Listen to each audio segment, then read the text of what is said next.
আচ্ছা দেখো, ইলেকট্রোম্যাগনেটিক মেথডটা কি? এইটা এখানে আসলে মানে আমাদের ফ্যারাডের যে প্রিন্সিপালটা ছিল, আমরা আমাদের ছোট ক্লাসে শিখে আসছিলাম ফ্যারাডের যে প্রিন্সিপালটা, সেই ফ্যারাডের প্রিন্সিপাল এখানে ইউজ করা হয়। এখানে স্ট্রিম ফ্লো মেজারমেন্টের জন্য দেখা যায় যে আমি এখানে ফিগারটা এঁকে দিচ্ছি। এই ফিগারটা একটু কঠিন হয়ে যায় তোমার জন্য, আমি ফিগারটা এঁকে দিচ্ছি, আমার সাথে সাথে একটু এঁকে নাও।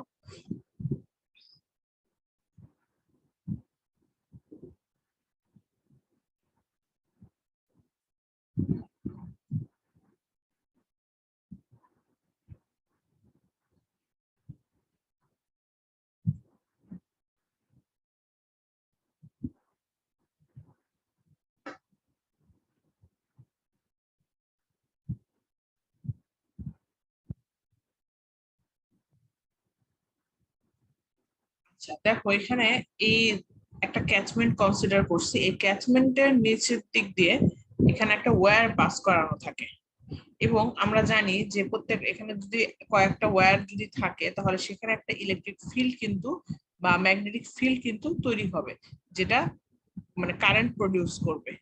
তো এই কারেন্ট প্রডিউস করার মাধ্যমে এখানে আমরা এই ম্যাগনেটিক ফিল্ডের মাধ্যমে আমরা এখানে এই ডিসচার্জটা মেজারমেন্ট করতে পারি। এখানে এই ফর্মুলা দিয়ে আমরা ডিসচার্জটা মেজারমেন্ট করে থাকি, ঠিক আছে। এবং এখানে কতগুলো ইলেকট্রোড দেখতে পাচ্ছ ফিগারে, কতগুলো ইলেকট্রোড প্রোভাইড করা থাকে, যেটার মাধ্যমে এখানে কারেন্ট প্রডিউস করার মাধ্যমে আমরা এখানে বুঝতে পারি যে এখানে আলটিমেটলি পানির ফ্লোটা কি পরিমাণে হচ্ছে, এখানে সেই সেন্সরটা এখানে থাকে। আচ্ছা, এরপরে দেখো এই মেথডটা একটু সফিস্টিকেটেড এবং বুঝতে পারছো এটা তুলনামূলক এখানে এক্সপেরিমেন্টাল সেটআপ যেহেতু একটু বেশি, এখানে ইকুইপমেন্টেরও খরচটা একটু বেশি পড়ে। তো এটা মোটামুটি কস্টলি একটা মেকানিজম, কিন্তু এটা দিয়ে মানে মোটামুটি বড় রকমের যদি ক্যালকুলেশন করতে হয় বা বড় বড় রিভার এগুলোর জন্য এটা প্রযোজ্য, ঠিক আছে। এটা তখন আমরা ওইখানে ইনস্টল করতে পারি এবং ইনস্টল করে ওখানে আমরা এই মেথডটা ইউজ করতে পারি। এরপর আসে আল্ট্রাসনিক মেথড। আল্ট্রাসনিক মেথডটা মোটামুটি খুবই অ্যাডভান্স মেথড এবং এটা খুবই ফাস্ট মেথড, যেটাতে আমরা খুব ভালোভাবে ইউজ করতে পারি বিভিন্ন বড় বড় বা রিভার বা সির ক্ষেত্রে। কারণ এখানে দেখা যায় যে আল্ট্রাসাউন্ডের মাধ্যমে এখানে কতটুকু ডিস্টেন্স ট্রাভেল করতেছে সেই জিনিসটার মাধ্যমে আমরা মেজারমেন্ট করে থাকি। দেখো, this is essentially an area velocity method with average velocity being measured by using ultrasonic signal। মানে এরিয়া ভেলোসিটি মেথড যেটা আমরা শিখে আসছিলাম, সেই মেথডটাই আপগ্রেডেড ভার্সন, এটা যে সেই মেথডটা ইউজ করা হয়, কিন্তু এখানে মেজার করা হয় যে আল্ট্রাসনিক যে সিগন্যাল গুলো আছে সেটা দিয়ে। A channel carrying a flow with two transducer A and B fixed at the same level H above the bed on either side of the channel। তো এখানে দেখতে পাচ্ছ যে ট্রান্সডিউসার মানে এটা আল্ট্রাসনিক ক্যাপচার করার যে ইকুইপমেন্টটা সেটা দুইটা সেম লেভেল এখানে বসানো থাকে। তারপরে এখান থেকে আমরা এইচটা মেজারমেন্ট করতে পারি। বি তে B send a signal to B received at A. B থেকে সিগন্যালটা দিলে তাহলে এ তে সিগন্যালটা যায়, তাহলে এখান থেকে কতটুকু ডিসটেন্স ট্রাভেল করতেছে সেটা আমরা ওখান থেকে মেজারমেন্ট করতে পারবো। এখানে এত ফর্মুলা মুখস্থ করার দরকার নেই, তোমরা এখানে আলটিমেটলি যে ফর্মুলাটা ইউজ করা হয় ভেলোসিটির জন্য, v = L/2 cos θ 1/t1 - 1/t2, এই ফর্মুলাটা একটু দেখবা। এখান থেকে এই ফিগারটাও লাগবে, এই ফিগারটাও লাগবে। এখান থেকে আমরা কতটুকু ক্রস সেকশন সেটা বের করতে পারতেছি, আর এখান থেকে এইচটা আমরা বের করতে পারতেছি। তো এই মেথডটাকে এস্টিমেশন, দেখো, estimation of distance by using one single signal path as above is called single path gauging। তো এখানে আল্ট্রাসনিক মেথডের আরেকটা নাম হলো সিঙ্গেল পাথ মেথড। যদি একটা ডিভাইস ইউজ করে এখানে মেজারমেন্ট করা হয় তাহলে, আর যদি এখানে কয়েকটা ডিসটেন্স ট্রাভেল মেজারমেন্ট করা হয় তাহলে সেখানে মাল্টিপল পাথ গজিং আমরা এটাকে বলতেছি। এখানে কিছু অ্যাডভান্টেজ আছে, অ্যাডভান্টেজ গুলো কি কি দেখো, খুবই বুঝতে পারতেছো রেডিয়েশনের মাধ্যমে যেহেতু করা হচ্ছে, খুবই র্যাপিড এবং হাই অ্যাকুরেসি দিয়ে মেজারমেন্ট করা হয়। Suitable for automatic recording of data. It can handle rapid changes in magnitude and direction of flow। ফ্লোয়ের ডিরেকশনটা মেজারমেন্ট করা যায় এবং যে অল্প একটু চেঞ্জ হলেই এখানে মেজারমেন্টটা ধরতে পারে, কারণ যেহেতু রেডিয়েশনের মাধ্যমে হচ্ছে কাজে এটা খুব দ্রুত সিগন্যালটা ক্যাপচার করতে পারবে। ইন টাইডাল রিভার, যেখানে স্রোত অনেক বেশি থাকে সেটার জন্য সুইটেবল, তার মানে ফ্লাডের কন্ডিশনের জন্য এই মেথডটা সুইটেবল হবে। the cost of installation is independent of the size of the river. এখন কোন রিভারের সাইজ কেমন সেটার উপর ভিত্তি করে এখানে ইনস্টলেশন কস্টটা আসবে, কাজে ফিক্সড কোনো ইনস্টলেশন কস্ট এখানে বলা যাচ্ছে না যে এতটুকু অ্যামাউন্টে খরচ হতে পারে। ইনডিরেক্ট মেথড দেখো, এটা তো ডিরেক্ট মেথড ছিল, ইনডিরেক্ট মেথড দুটো আরো আছে, সেটা হলো flow measuring structure, slope area method. Flow measuring স্ট্রাকচারটা কিভাবে করা হয় দেখো, use of structure like notches, weirs, flume, সুইচ গেট। তার মানে এই যে ডিভাইস গুলো যেগুলোর নাম আমরা এতদিন ল্যাবরেটরিতে পড়ে আসছিলাম, সেই জিনিসগুলো দিয়ে আমরা ইনডিরেক্ট মেথডে, ধর যে মানে সোজা কথা হলো ল্যাবে আমরা মেজারমেন্ট করে এটাকে রিভারের জন্য আমরা রিপ্রেজেন্টেটিভ ওয়েতে এটা ইউজ করতে পারি। Basic principle governing the use of a weir, flume or similar flow measuring structure is that this structure produce a unique control section in the flow. যখন আমরা ল্যাবে করতেছি তখন কিন্তু কন্ট্রোলটা আমাদের হাতে থাকে, কারণ রিভার বা বড় বড় ক্যাচমেন্টে করতে গেলে সেটা কিন্তু একটা মানে 100% অ্যাকুরেট হচ্ছে এটা কিন্তু আমাদের বলা কখনোই পসিবল না, কারণ একটা রিভার কখনোই আমাদের মর্জি মতো চলবে না, সে তার নিজস্ব গতিতে চলতে থাকবে। আর একটা ল্যাবে যখন আমরা এই সেটআপটাই করতেছি তখন দেখা যাচ্ছে যে এইখানে আমরা সবকিছু কন্ট্রোল ওয়েতে কিন্তু করতে পারছি, কতটুকু পানি দেবো সেটাও আমাদের হাতে, কতটুকু মেজারমেন্ট করবো সবকিছু কিন্তু আমাদের হাতে, কখন ডিসচার্জ দিতে যাচ্ছে সবকিছু আমাদের হাতে। তো সেই ক্ষেত্রে দেখা যায় এটা কন্ট্রোল ওয়েতে মেজারমেন্ট করা যায়। আচ্ছা দেখো, independent of the downstream water level are known free flow, যেখানে কিছু ডেফিনেশন আছে এই ডেফিনেশন গুলো দেখবা। Modular limit, submerge flow. Submerge flow হলো if the tail water condition do affect the flow then flow is known as submerged flow. Tail water effect তোমরা ল্যাবেও দেখছো, ল্যাবে যে ফ্লুমটা আছে সেই ফ্লুমের মধ্যেও টেইল গেটটা যখন ওপেন করে দেওয়া হয় তখন পানি ডিসচার্জ হয়। তো টেইল গেটের কন্ডিশনের উপর ভিত্তি করে আমরা বলতে পারবো সাবমার্জ ফ্লো হচ্ছে নাকি আনসাবমার্জ ফ্লো হচ্ছে।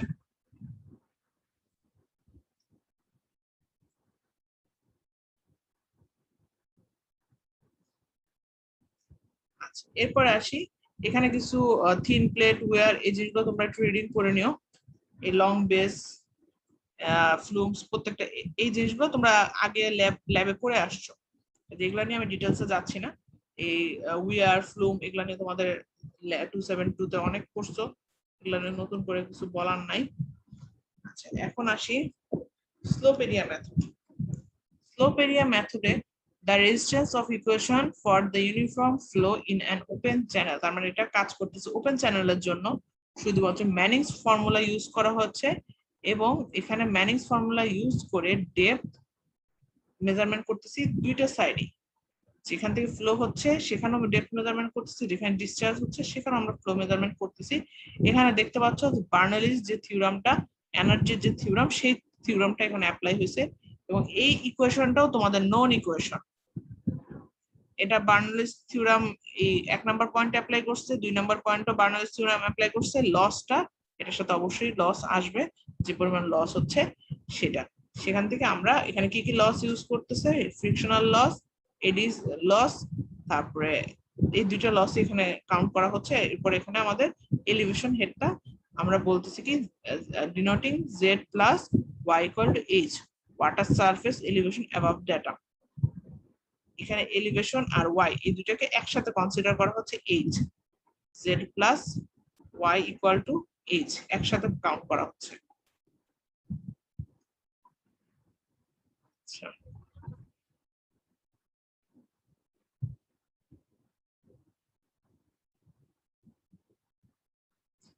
এরপরে আসি stage discharge relationship.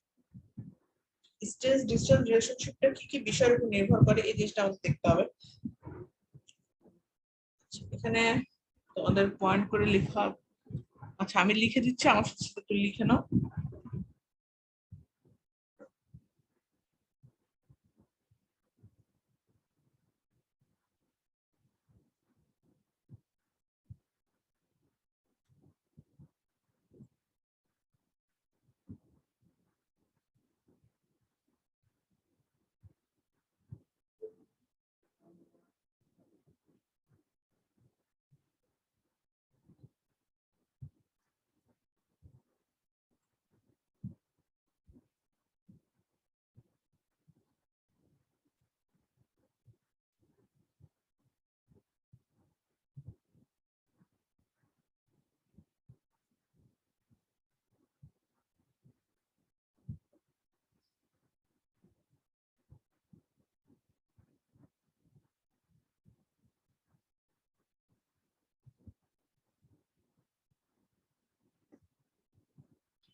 Channel characteristics এর মধ্যে পড়তেছে ক্রস সেকশন, রাফনেস, স্লোপ, আর ফ্লো ক্যারেক্টারিস্টিক্স এর মধ্যে পড়তেছে স্টেডি, নন স্টেডি। ঠিক আছে, এই দুইটা বিষয়ের উপর এই স্ট্রেস ডিসটেন্স রিলেশনশিপটা ডিপেন্ড করতেছে। এবং এখানে আমরা একটা রেটিং কার্ভ পাবো। দেখো এখানে রেটিং কার্ভটা আমরা পাবো। স্ট্রেস ডিসটেন্স রিলেশনশিপটাকে রেটিং কার্ভ বলা হচ্ছে। আচ্ছা, যদি বলা হয় স্ট্রেস রিলেশনশিপ ডিসক্রাইব করো, তাহলেও যেটা অ্যান্সার, রেটিং কার্ভ ডিসক্রাইব করো, একই অ্যান্সার।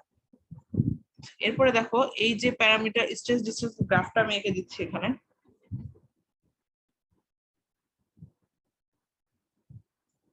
এখানে জি স্টেজ, এখানে ডিসচার্জ। এই গ্রাফটার ইকুয়েশন দাঁড়ায় Q equal to CR G minus A to the power beta।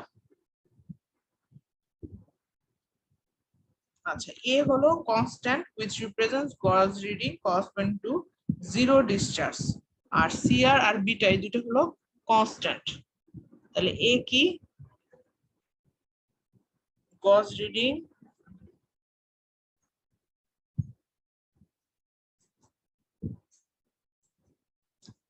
correspondent to zero discharge। ঠিক আছে, এ কে বলা হচ্ছে gauge reading corresponding to zero discharge. তো এই যে কম্বাইন্ড ইফেক্ট, এই প্যারামিটার গুলোকে এটাকে বলা হচ্ছে control. If the GQ relationship for a gauging system is constant, does not change with time, এটাকে বলা হয় পার্মানেন্ট। এবং যদি সময়ের সাথে চেঞ্জ হয় তাহলে বলা হয় শিফটিং কন্ট্রোল। এই টপিকটা খুবই ইম্পর্টেন্ট। এখান থেকে যদি শর্ট নোট আসে এই দুইটা পয়েন্ট লিখবা, এখান থেকে রেটিং কার্ভের এখানে শর্ট নোটটা লিখবা, এই ডেফিনেশন গুলা গ্রাফটা অবশ্যই থাকতে হবে। তোলা হলে আমাকে বলো।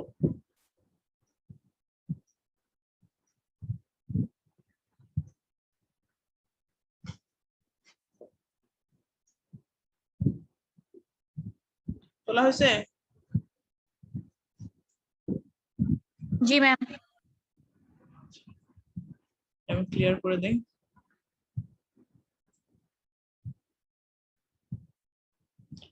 এরপর আসি পার্মানেন্ট কন্ট্রোল। একটু আগে যে ইকুয়েশনটা দেখালাম সেই ইকুয়েশনটা আসলে পার্মানেন্ট কন্ট্রোলের ইকুয়েশন। পার্মানেন্ট কন্ট্রোলের ডেফিনেশনটা অলরেডি আমি বলে আসছি একটু আগে। পার্মানেন্ট কন্ট্রোলের এখানে শর্ট নোটটা আছে। এখান থেকে আমাদের এই ইকুয়েশন গুলো মনে রাখতে হবে। এই যে লগ কিউ এর ইকুয়েশন, ওয়াই বিটা বি, এই ইকুয়েশন সবগুলো আমাদের লাগবে ম্যাথ করতে। এই ইকুয়েশন গুলো আমি এখন দেখাচ্ছি না, আমি একটু তোমাদের দেখায় আসি আগে ম্যাথটা, তাহলে তোমাদের বুঝতে সুবিধা হবে। স্টেজ ফর জিরো ডিসচার্জ বললাম যেটা, যে যদি জিরো ডিসচার্জ হয় তাহলে এ আমরা ইউজ করি, এ কনস্ট্যান্ট। এই যে স্টেজ ফর জিরো ডিসচার্জ, এখান থেকে এই গ্রাফটা দেখতে হবে।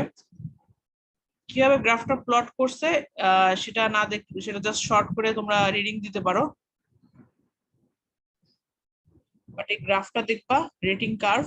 আর জিরো ডিসচার্জ কখন হয় সেই জিনিসটা এখান থেকে দেখবা, যে যখন গজিং হাইট কি বলা আছে, যে A represent the stage for zero discharge in the stream is a hypothetical parameter cannot measure in the field। যখন ফিল্ডে মেজারমেন্ট করা যায় না, কোন ডিফিকাল্টিস অ্যারাইজ করে, তখন সেই ক্ষেত্রে জিরো ডিসচার্জ কনসিডার করা হয়, এবং সেই ক্ষেত্রে তখন আমরা এখানে এ দ্বারা রিপ্রেজেন্ট করি।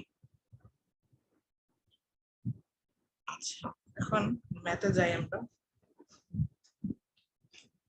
4.5 এক্সাম্পলটা দেখো।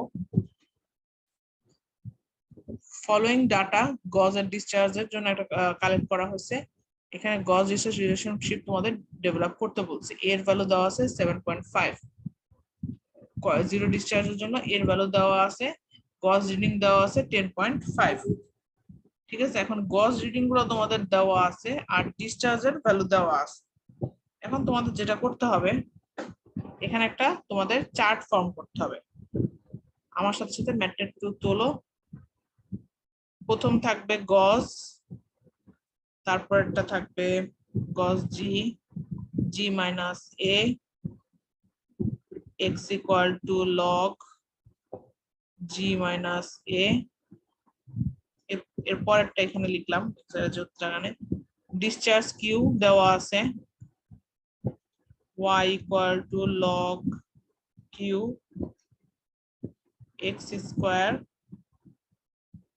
এক্স ওয়াই ওয়াই স্কোয়ার, এই কলামগুলো দিয়ে তোমাদের একটা চার্ট ফর্ম করতে হবে এবং চার্টের লাস্টে থাকবে তোমাদের সামেশন গুলা, summation of x, summation of y, summation of x square, summation of xy, summation of y square। এই সামেশন গুলোতে আমরা রিগ্রেশনের ইকুয়েশনটা করব। এটুকু পর্যন্ত বোঝা গেছে? জি ম্যাম। তুলছো, আমি ক্লিয়ার করে দিচ্ছি কিন্তু। তোলা হয়েছে? জি ম্যাম।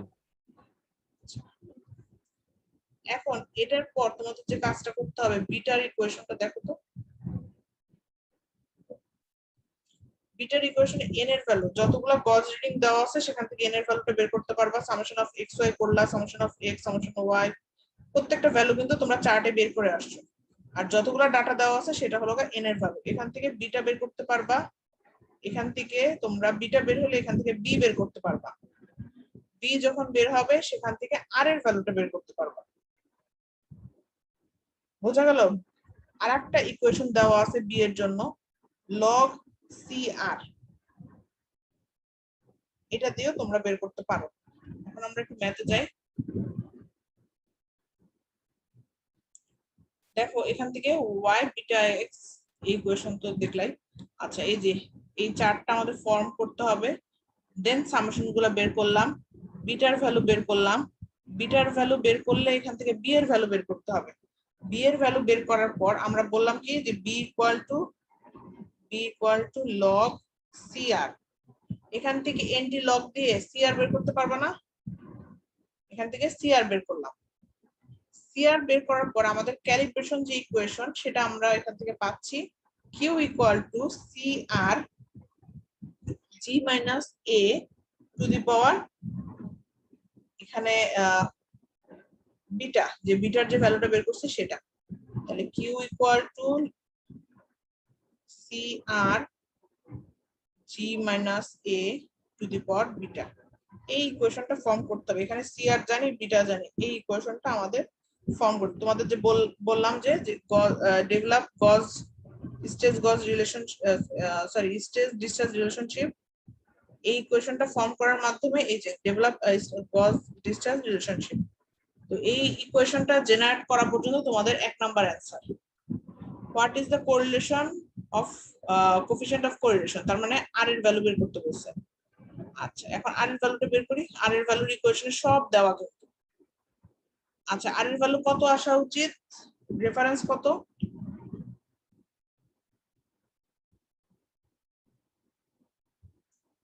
রিগ্রেশনের ভ্যালু কত থাকে?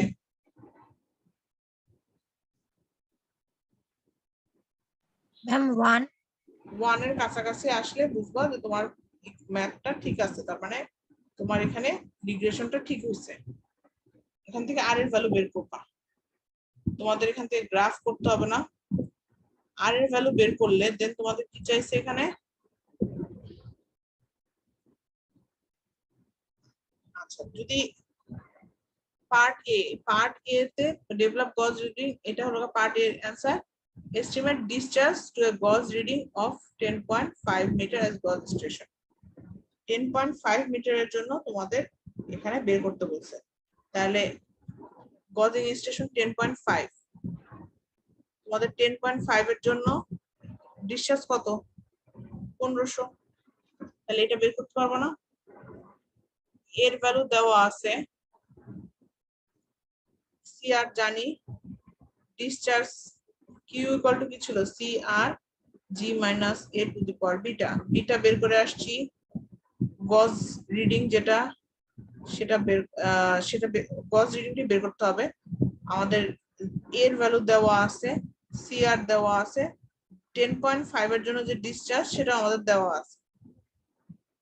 সেটার জন্য আমরা এখান থেকে নতুন যে জি এর ভ্যালু সেটা আমরা এখান থেকে বের করতেছি। নতুন ডিসচার্জ, নতুন যে ডিসচার্জের ভ্যালু সেটা আমরা এখান থেকে বের করতে পারবো। তোমাদের যতটার জন্য বের করতে বলবে তোমরা ততটার জন্য বের করবা। ঠিক আছে, এর ভ্যালু চেঞ্জ হয়নি, এর ভ্যালু 7.5 এখনো আছে। এর ভ্যালু এখান থেকে ইউজ করবা। করে এখানে গ্রাফের দরকার নেই, তোমরা গ্রাফ করে সময় নষ্ট করবা না, তোমাদের যে পয়েন্টের জন্য বের করতে বলবে সেই পয়েন্টের জন্য বের করবা। আচ্ছা, এখন অনেক সময় দেখা যায় পরীক্ষায় তোমাদের রিগ্রেশনের ভ্যালু ইরর আসতেছে। ইরর আসলে ইরর ফুল ক্যালকুলেশন করবা, করে লাস্টে ইরর লিখে রাখবা, সমস্যা তো নাই কোনো। ক্যালকুলেটর অনেক সময় যখন রিগ্রেশন করতে দেওয়া হয় তোমাদের তো আইডির সাথে ভ্যারি করে দেওয়া হয়, তো রিগ্রেশনের ভ্যালু 1 এর চেয়ে বেশি বা 1 এর কাছাকাছি না আসলে ওটা ইরর শো করে। ক্যালকুলেটরই দেখবা যে ইরর শো করতেছে, তোমাদের কোনো ডাটা আসতেছে না, সেই ক্ষেত্রে তোমরা ইরর লিখে রাখবা, কোনো সমস্যা নাই। কথাটা মনে রাখো যে যদি কোনো কারণে রিগ্রেশনে দেখো যে রেজাল্ট মিলতেছে না, ভয় পাওয়ার কোনো কারণ নাই, যেরকম আসছে ওরকমই রাখবা, প্রসেস ঠিক থাকলে ওটার উপরই মার্কস পাবা। এগুলোর কেন আসতেছে, রেজাল্ট কেন আসতেছে না, এটার জন্য হাই হতাশ করার কোনো কারণ নাই, কারণ তোমাদের রোলের সাথে চেঞ্জ করে দেওয়া হয়। কিন্তু সব রোল দিয়ে যে রিগ্রেশনের ভ্যালু ঠিক মতন আসবে এটার কোনো গ্যারান্টি ওয়ারেন্টি নাই। ম্যাথটা বোঝা গেছে? জি ম্যাম। এরপরে আসো আমাদের নেক্সট টপিক হলো শিফটিং কন্ট্রোল। শিফটিং কন্ট্রোল কি সেটা তোমাদের বলে আসছি, যে শিফটিং কন্ট্রোল যদি টাইমের সাথে সাথে চেঞ্জ হয় স্টেজ ডিস্টার রিলেশনশিপ, তাহলে সেটাকে বলবো শিফটিং কন্ট্রোল। শিফটিং কন্ট্রোল কিছু রিজন আছে, এখানে কয়েকটা পয়েন্ট দেওয়া আছে, দেখো।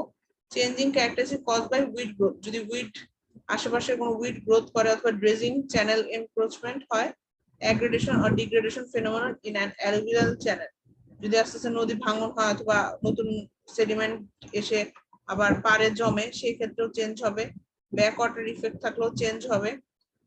তারপরে আনস্টেডি ফ্লো ইফেক্ট, এটার জন্য এখন এইটাকে আমরা কিভাবে no permanent correction measures to control this causes, এই এগুলাকে কেন মানে এই প্রবলেম গুলাকে কেন সলভ করা যায় না, সেটার জন্য বলা আছে যে 1 আর 2 যে উপরের যে পয়েন্ট গুলো বলা আছে সেটার জন্য, যেখানে যদি কারেন্ট মিটার ইউজ করা যায় তাহলে সেই ক্ষেত্রে তুলনামূলক কিছুটা ডেভেলপমেন্টের সুযোগ আছে। তো এখান থেকে তোমাদের মেইনলি শিফটিং কন্ট্রোলের ডেফিনেশন, শিফটিং কন্ট্রোলের কজেস, এই জিনিসগুলো পড়তে হবে তোমাদের।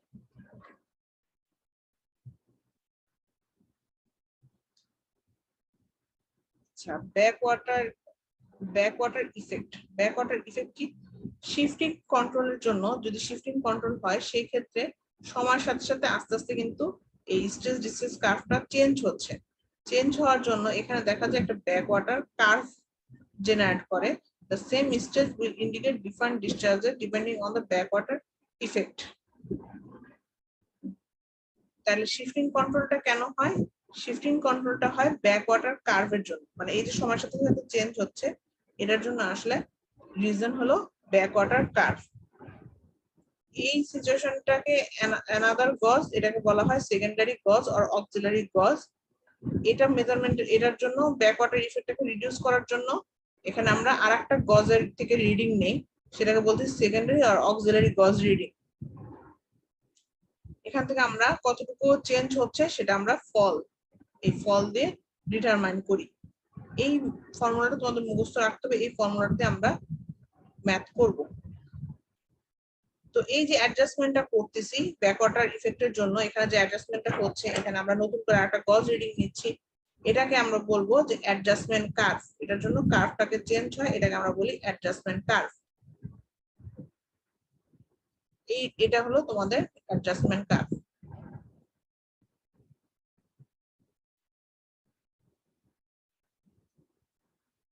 এরপর আসে আনস্টেডি ফ্লো ইফেক্ট। এখান থেকে তোমাদের গ্রাফটা শিখতে হবে। আনস্টেডি ফ্লো ইফেক্ট কি? যখন ফ্লাড ওয়েভ একটা মানে যখন গজিং স্টেশন গুলো তো সবসময় থাকে, এখন ফ্লাডের সময় যখন কোনো ওয়েভ আসে তখন সেখানে দেখা যায় যে ওয়েভের জন্য একটা হিউজ অ্যামাউন্টের ভেলোসিটি ওখানে থাকে, তো সেই জন্য আনস্টেডি ফ্লোটা ওখানে আসে। কারণ আমরা কিন্তু চাচ্ছিলাম যে স্টেডি ফ্লো যদি হয় তাহলে সেখানে মেজারমেন্টটা আমরা প্রপার পাবো। এই কারণে দেখা যায় যে রাইজিং স্টেজ আবার ফলিং স্টেজ, ফ্লাড যখন আসে সেই সময় কিন্তু অনেক বেশি বেড়ে যায়, ফ্লাডটা চলে যাওয়ার পর সেখানে আস্তে আস্তে আবার আগের অবস্থায় ব্যাক করে। এটাকে একটা ইকুইলিব্রিয়াম কন্ডিশন, এই যে ডটেড লাইন দিয়ে যেটা ডিনোট করা আছে সেটা একটা ইকুইলিব্রিয়াম কন্ডিশনের জন্য ডিনোট করা আছে। এখান থেকে শর্ট নোটটা দেখতে হবে। এই ম্যাথটা আসে 4.6। 4.6 ম্যাথটাতে বলা আছে মেইন গজের যে রিডিং সেটা দেওয়া আছে, ব্যাক ওয়াটার ইফেক্টের জন্য তোমার অক্সিলারি গজের যে রিডিংটা সেটাও দেওয়া আছে। দেখো 86 মেইন গজের রিডিং ছিল, অক্সিলারি গজের রিডিং হলো 85.5 84.8, এটার জন্য ডিসচার্জ দুইটা দেওয়া আছে।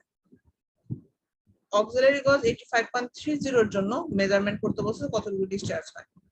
প্রথমে ফল বের করতে হবে, ফল 1 এই দুইটার ডিফারেন্স, এটা আর এটা, এই দুইটার ডিফারেন্স নিতে হবে, আসতেছে 0.5। ফল 2 এই দুইটার ডিফারেন্স আসতেছে 1.20, এই দুইটার ডিসচার্জ দেওয়া আছে। ফর্মুলা কি জানি, Q1/Q2 equal to F1/F2 two the power m। তাহলে Q1 Q2 জানি, F1 F2 জানি, এখান থেকে m এর ভ্যালুটা আমরা বের করতে পারবো।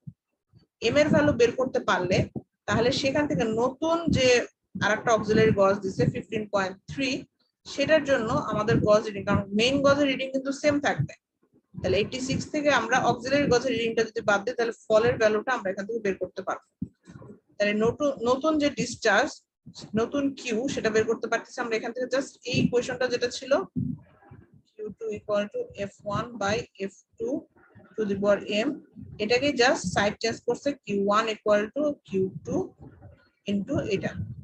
তাহলে Q2 এর ভ্যালুটা আমরা জানি 600, বাকি ভ্যালুগুলো সব আগের মতোই আছে, F তো আমরা বের করেই নিছি, সেখান থেকে আমরা Q এর ভ্যালু যেটা সেটা বের করতে পারবো। ম্যাথটা কি বোঝা গেছে?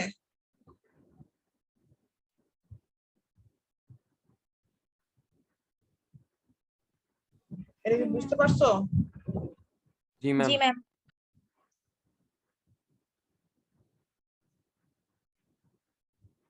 আচ্ছা, আজকে এই পর্যন্ত থাকুক, নেক্সট দিন তোমাদের বাকি এই চ্যাপ্টারটা শেষ করবো।